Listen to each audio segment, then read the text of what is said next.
Hello दोस्तों, नमस्कार। कैसे हम बात करने वाले हैं आज अश्विन ने आखिरकार संन्यास ले लिया। बहुत ही सरप्राइजिंगली तीसरे टेस्ट में ऑस्ट्रेलिया में जब ये मैच खत्म हुआ उसी समय उन्होंने रोहित शर्मा के साथ आके ये बता दिया कि ये इनका आखिरी मैच था और उसके बाद वो सिर्फ और सिर्फ क्लब मैच यानी आईपीएल और बाकी मैचेस ही खेलेंगे। इंटरनेशनल मैच से उन्होंने संन्यास ले लिया। अगर हम आंकड़ों की बात करें तो अनिल कुंबलेसर के बाद अगर सबसे अच्छे आंकड़े किसी खिलाड़ी के हैं तो वो हैं अश्विनी के। अश्विनी की अगर हम बात करें तो उन्होंने 2010 में डेब्यू किया था, उसके बाद लगातार टीम में कंटिन्यू रहे। हरभजन सिंह और अनिल कुंबलेसर के बाद अगर कोई बेस्ट जोड़ी रही इंडियन टीम में तो वो थी अश्विन और रविंद्र जडेजा की, जिसमें से अश्विन ने आज संन्यास ले लिया। अगर हम बात करें इन आंकड़ों की, जिस हिसाब से उन्होंने विकेट टेकिंग एबिलिटी थी वो कमाल की थी। 765 विकेट उन्होंने निकाले, वो 287 मैच में ओवरऑल की बात कर रहा हूँ। अगर हाईएस्ट विकेट टेकर की बात करें तो अनिल कुंबलेसर नंबर 1 पोजीशन पे आते हैं। जिन्होंने इंडिया की बात कर रहा हूँ, नंबर 1 पे मुरलीधरन आते हैं, लेकिन अनिल कुंबलेसर 953 विकेट लिए थे। एज ए इंडियन सबसे ज्यादा विकेट लेने वाले बॉलर थे। सबसे अच्छी बात क्या थी अगर हम बात करें अश्विन की, कि जब अनिल कुंबलेसर रिटायरमेंट होने के कगार पे थे तभी ये आए 2010 में, और उन्होंने अपनी एबिलिटी के साथ, काबिलियत के साथ बहुत ही जबरदस्त परफॉर्मेंस देते हुए इंडिया के बहुत सारे मैचेस जिताए। उनके आंकड़े कमाल के हैं, जैसे कि मैंने बताया 765 विकेट मामूली नहीं है। अगर हम 5 विकेटों की बात करें तो सबसे ज्यादा मुथैया मुरलीधरन 67 टाइम्स लिया उन्होंने 5 विकेट, 67 टाइम। आप समझ सकते हैं। अगर सेकंड पोजीशन पे कोई है तो अश्विन एंड द ग्रेट सेनवान, जिन्होंने 37 टाइम उन्होंने 5 विकेट निकाले थे। तो आप समझ सकते हैं कि कितने महान खिलाड़ी थे। और थर्ड पोजीशन पे अनिल कुंबले साहब आते थे, 35 टाइम उन्होंने 5 विकेट निकाले थे। 8 बार उन्होंने 10 विकेट निकाले थे। मैं आंकड़े इसलिए बता रहा हूँ क्योंकि एक कमाल का खिलाड़ी, एक शानदार खिलाड़ी और एक ऐसा जुझारू खिलाड़ी जो जीत के लिए हर हद तक पहुंच जाता था। अब बहुत बार कंट्रोवर्सी भी रही उनके एग्रेशन की वजह से, लेकिन वो चीजें आप भूलते हुए देखते हैं। क्योंकि ये बहुत ही सरप्राइजिंगली है कि आप टेस्ट मैच चल रहा है उसके बीच में संन्यास लेते हैं। लेकिन जब अश्विनी की बात की जा रही है तो उससे पहले बहुत सारे आंकड़े, बहुत सारी चीजें निकल के भी आ रही थी कि एक्चुअल में अश्विनी जो थे वो पहले ही संन्यास लेने की कोशिश कर रहे थे। यानी न्यूजीलैंड की सीरीज हारने के बाद इन्होंने डिसाइड कर लिया था कि वो अब इंटरनेशनल क्रिकेट से संन्यास ले लेंगे। लेकिन उसके बाद ऑस्ट्रेलिया टीम में जब उनका सिलेक्शन हुआ तो उन्होंने सोचा कि ठीक है, ये टेस्ट सीरीज खेलते हैं, उसके बाद अपन संन्यास ले लेंगे। उसके रीजन बहुत सारे हैं, क्योंकि आपका परफॉर्मेंस धीरे धीरे नीचे जाता जा रहा था। आपको चीजें आप देखेंगे, आपके पहले वरीयता किसको दी जा रही थी? वाशिंगटन सुंदर, जिन्होंने कमाल का परफॉर्मेंस दिया। जडेजा को भी एक मैच में दिया गया, लास्ट मैच में जडेजा को भी बॉलिंग करने का मौका मिला, क्योंकि एक ही स्लॉट खाली था स्पिनर के लिए।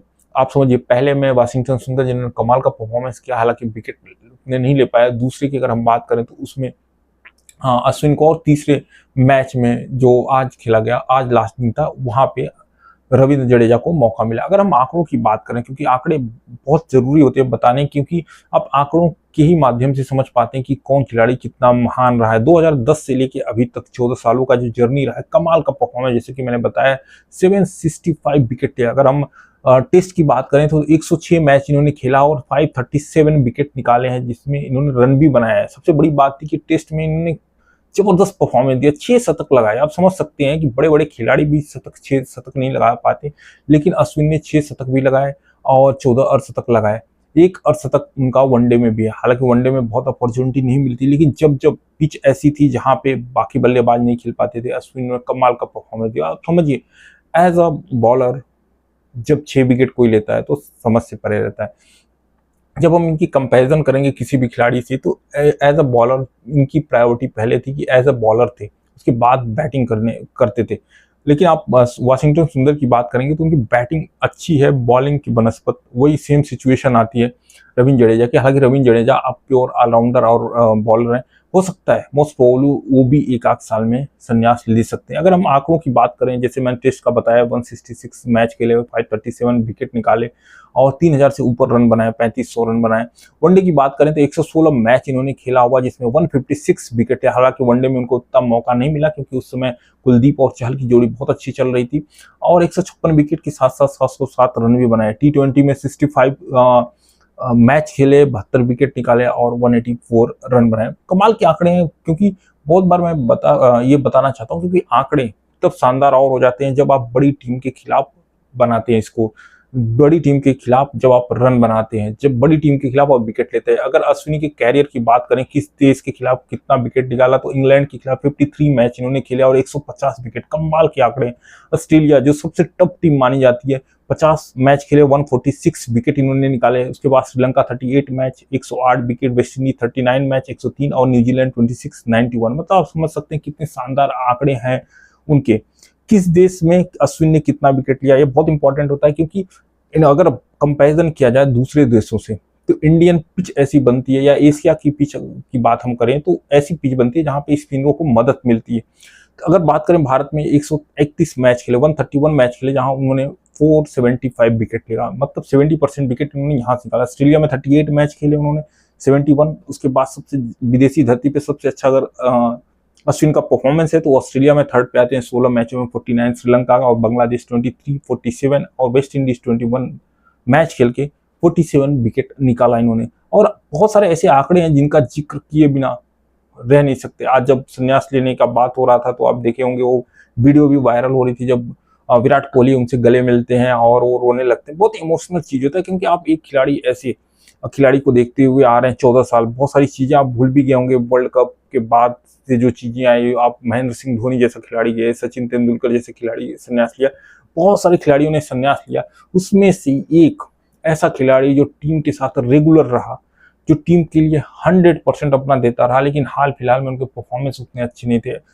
4 खिलाड़ी ऐसे हैं जो इस समय हाशिए इन द सेंस परफॉर्मेंस के हिसाब से उनका परफॉर्मेंस उनका आ नहीं पा रहा। अब विराट कोहली की हम बात कर लें, रोहित शर्मा की हम बात कर लें, रविंद्र जडेजा की बात कर लें, अश्विन, ये 4 ऐसे खिलाड़ी हैं जो कभी भी संन्यास ले सकते हैं, जिसमें पहला नंबर अश्विन ने लगाई दिया। और मोस्ट प्रोबेबली आप मान के चलिए ये 6-8 महीनों में रोहित शर्मा भी संन्यास ले सकते हैं, जडेजा भी संन्यास ले सकते हैं और विराट कोहली भी संन्यास ले सकते हैं, जो चीजें जो उनका परफॉर्मेंस बता रहे। क्योंकि बहुत बार आप नहीं चाहते कि ऐसा आपका परफॉर्मेंस है जिसकी वजह से टीम का नुकसान हो, क्योंकि आप बड़े खिलाड़ी वही होते हैं जो टीम के बारे में हमेशा सोचते हैं। इंपॉर्टेंट ये नहीं है कि आपको खेलने का मौका मिलता है या नहीं। अगर हम बात करें सबसे प्रभावशाली स्पिनरों की, अगर हम लिस्ट बनाएं तो उसमें से टॉप 5 में आप अश्विन को पाते हैं। कैसे? नंबर 1 पे जैसे कि मैंने बताया आपको, सबसे ज्यादा हाईएस्ट विकेट लेने वाले जो बॉलर हैं वो आते हैं मुथैया मुरलीधरन, सेकंड पे आते हैं आपके शेन वॉर्न, थर्ड पे आते हैं Anil Kumble and fourth and fifth पे आते होंगे आई होप सो स्पिनरों की अगर हम बात करें तो अश्विन। तो आप समझ सकते हैं, इन आंकड़ों से के माध्यम से भी आप समझ सकते हैं कि कितने बड़े ये खिलाड़ी हैं। दूसरा सबसे इंपॉर्टेंट चीज है कि क्या ऐसे रीजन रहे जिसके वजह से इन्होंने संन्यास लेना, अलविदा कहना सोचा। बहुत सारे रीजन होते हैं जब आप सोचते हो कि यार अब हमारा जगह है कि नहीं, क्योंकि इंपॉर्टेंट ये चीज होता है कि जब आप परफॉर्मेंस देते रहते हैं तो अच्छा रहता है। लेकिन सबसे इंपॉर्टेंट चीज ये होती है जब इन्होंने रोहित शर्मा को बोला भी कि अगर अभी सीरीज में मेरी जरूरत नहीं है तो बेहतर ये होगा कि इस खेल को मैं अलविदा कर दूं। ये बड़े खिलाड़ियों की निशानी होती है। हरभजन सिंह हालांकि बोले और रोहित शर्मा ने मनाया भी था कि आप पिंक बॉल तक खेलते रहिए, उसके बाद जो आपका डिसीजन होगा वो मान्य होगा, क्योंकि आप बड़े खिलाड़ी रहते हैं, उनकी भावनाओं कद्र करते हुए, उनकी चीजों को कद्र करते हुए, उनकी बातों को रखते हुए आप उनको बोलते हैं ठीक है आप जैसा है। लेकिन यही मैच खेल के जैसे टीम साउथी ने संन्यास लिया, वो कमाल करा, बहुत बुरी तरह इंग्लैंड को हराया, वैसा रहा होता तो एक अलग तरीके की जो संन्यास वाला रहता है, विदाई वाली बात होती है, वो हो पाती। लेकिन फिर भी ठीक है, जो देना है आपने दे दिया, जो करना था आपने कर लिया, सारे फॉर्मेट में आपने कमाल का परफॉर्मेंस दिया। आप जैसा स्पिनर इंडिया को शायद हाल फिलहाल में तो ना मिले, क्योंकि जो आपके अंदर एबिलिटी थी, क्वालिटीज थी, आप अगर हम अपनी बात करें तो हमने अनिल कुंबले सर को देखा, हरभजन जी को देखा, उसके बाद अगर तीसरा कोई बॉलर आता है तो वो आते हैं रविचंद्रन अश्विन, जो कि बॉलिंग में स्पेशलिस्ट है, उसमें कोई डाउट नहीं कर सकता था, कमाल का परफॉर्मेंस रहता था हर चीज में। तो सलाम है, सलूट है अश्विन, आपके जो जितने भी आपने प्रयास करे, जो भी आपने परफॉर्मेंस दिया देश के लिए, हर चीज आपने करा, बहुत बड़े बड़े मैच आपने जिताए, इसके लिए आपको सलूट तो बनता है। कमाल का परफॉर्मेंस आपका रहा, आपकी जर्नी भी बहुत शानदार रही। आप आईपीएल की बात करें, हर चीज की बात करें, आपका कॉम्बिनेशन धोनी ने लाया था, धोनी ने जिस हिसाब से आपको गाइड किया था और एक बड़े प्लेयर के रूप में आप बन के उभरे थे, जो रिस्पेक्ट रोहित शर्मा दिखाते हैं आपके लिए, जो रिस्पेक्ट आपको बाकी खिलाड़ी भी दिखाते हैं, वो कमाल का है। वो चलिए मिलते हैं। आई होप ये वीडियो आपको पसंद आया तो लाइक करें, सब्सक्राइब करें और आप कमेंट करना जरूर मत भूलिएगा कि कौन सी इनिंग, कौन सा ऐसा मैच था जो आपको अश्विन को हमेशा यादगार बनाता है। इनकी दूसरी सबसे कमाल की थी और आई होप इनके जैसा बॉलर फिर आए इंडियन टीम में। जय हिंद।